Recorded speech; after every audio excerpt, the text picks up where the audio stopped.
All right, let's jump right into this. Welcome to The Explainer. Today, we're taking a look at something that is just profoundly human and deeply impactful.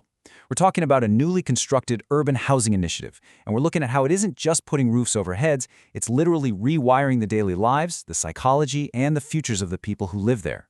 If you've ever wondered just how much our physical environment shapes our human potential, well, we're going to explore exactly how dramatic that transformation can be when people finally get to trade cramped, stressful living conditions for brand new homes. But to really get a grip on this transformation, we have to start right where these residents started.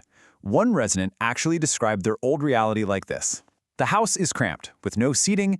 When the sky darkens, I get anxious, thinking it will rain. Just pause and imagine carrying that severe psychological burden every single day. We aren't just talking about a lack of elbow room here. It's about an ever-present, grinding anxiety. A simple, natural change in the weather, like a darkening sky, triggers an immediate stress response about basic physical safety and shelter. It really grounds our understanding of what inadequate housing actually feels like on a day-to-day basis. And you know, that physical hardship breeds a hidden, often completely overlooked cost: the emotional toll. Looking at the source accounts for this explainer, residents frequently ask themselves, how can a friend come to this house? The cramped spaces didn't just hurt their backs or cause panic over the weather, they forced people into social isolation out of sheer embarrassment, simply because they lacked basic seating. Human beings are inherently social creatures, right? So when your living conditions cause you to turn away friends out of shame, your entire world shrinks. This is absolutely crucial to understand because it highlights how housing insecurity is, at its very core, a crisis of social connection and dignity. Now, the contrast between the old and the new. It is absolutely night and day. In the past, these homes were burdened by suffocating indoor smoke, crushing rent, and that constant anxiety we just talked about. But today, the reality for these residents is just immense, incredible relief. They suddenly find themselves in environments that are spacious, sunlit, and filled with hope. One resident actually noted that since moving, they experienced profound relief from the heavy burden of house rent and the constant smoke. This wasn't just a minor upgrade like, a fresh coat of paint. It was a massive shift from just barely surviving to having actual breathing room. So this builds a really clear timeline of transformation. Step 1, of course, was enduring those cramped, isolated spaces. Step 2 was the actual transition, moving into the newly constructed housing. And according to the source material, residents attribute this life-changing move directly to the generosity of the city's mayor. They see this initiative as a direct intervention that totally altered their trajectory. And that leads us perfectly to step 3, suddenly having the mental and physical bandwidth to focus on education and innovation. Basically, when you aren't worried about the rain leaking in, your mind can finally look toward the future.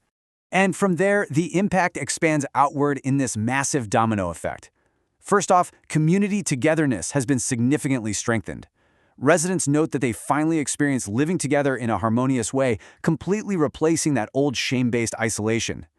Second, these spacious environments have created a vastly better setting for education. And third, they have provided both the literal and the mental space for creative innovations.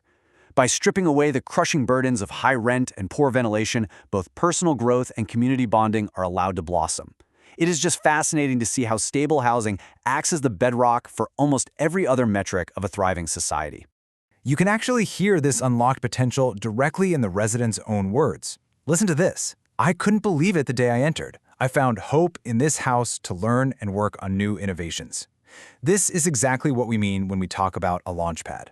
One student specifically shared how this newfound housing stability has allowed them to pursue creative innovations right alongside their formal education.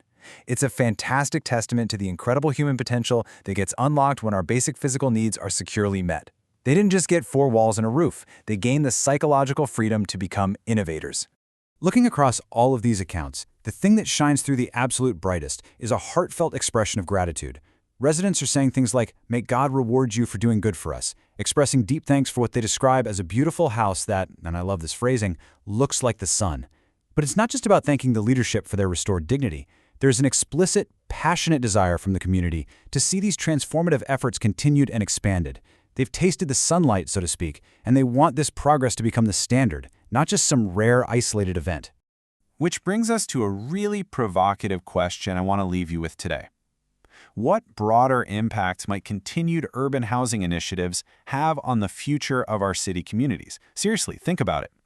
If just one housing project can turn isolated, anxious individuals into connected, hopeful innovators, Imagine what a sustained commitment to this kind of urban development could achieve over decades. What happens when an entire generation is finally freed from the anxiety of a darkening sky? It's a pretty powerful thought to chew on. Thank you so much for exploring this remarkable transformation with me today. Keep using this information to better understand the world around you, and I'll catch you in our next explainer.